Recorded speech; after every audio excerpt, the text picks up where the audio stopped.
দেখুন কি অবস্থা। এই জন্যই বলে চোরের 10 দিন তো গৃহস্থের একদিন।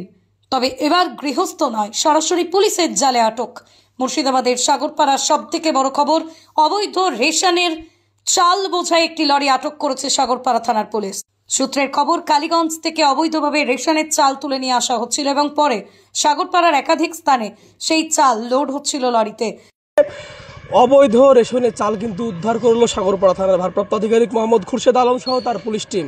খবর পেয়ে সাগরপাড়া থানার আধিকারিক মোহাম্মদ খুরশেদ আলমের নেতৃত্বে পুলিশ অভিযান চালিয়ে ধনিরামপুর এলাকায় লরিটি আটক করে। তল্লাশি চালিয়ে পুলিশ উদ্ধার করে বিপুল পরিমাণ অবৈধ রেশনের চাল।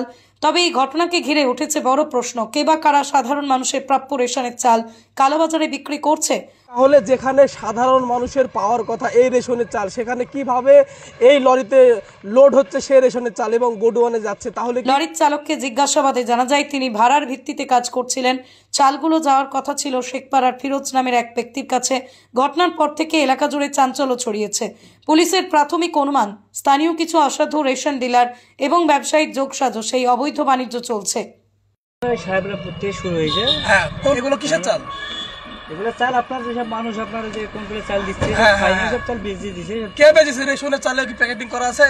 ও চাল ওই শেখপাড়া ফিরোজ। শেখপাড়ায় ফিরোজ, আপনি একদিকে সাগরপাড়া থানার পুলিশের বড় সাফল্য, অন্যদিকে প্রশ্ন রইল সাধারণ মানুষের প্রাপ্য চাল যদি কালোবাজারে যায় তবে রেশন ব্যবস্থার ভবিষ্যৎ কোথায়?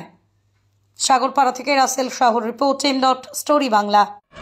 সাহেবরামপুর থেকে শুরু হলো। সাহেবরামপুর থেকে আর কত জায়গায় তুলেছেন? ঠিক আছে, গাড়ি লোড আপনি জানছেন না আপনি কোথা থেকে তুলেছেন? আরে ভাই, ওটা হচ্ছে মানে আপনি তো ড্রাইভার আছেন, আপনি তো থামছেন, যে কোথায় কোথায় থেমেছেন আপনি জানছেন না? আরে ড্রাইভার কাছে সবই জানতো, তাহলে তো ওই ড্রাইভারই থেকে আপনি কোথায় কোথায় থেমেছেন? আপনি রেশনের বস্তা বস্তা চাল, আপনি এটা সেই চাল তাহলে কোথায় যাচ্ছিল? এটা যাবে আপনার ঝাড়খণ্ডে যাবে। অবৈধ চাল আপনি জানতে পারছেন না? আপনি ভাড়া নিয়ে এসেছেন। এটা কিসের অবৈধ? আমি ট্রান্সপোর্ট করে এসেছি। আমি তো যখন আমি নিজে যখন গাড়িটা আসবো তখন করে অবৈধ। আপনার নাম? আমার নাম টুটুল। বাড়ি কোথায় আপনার? কালীগঞ্জে।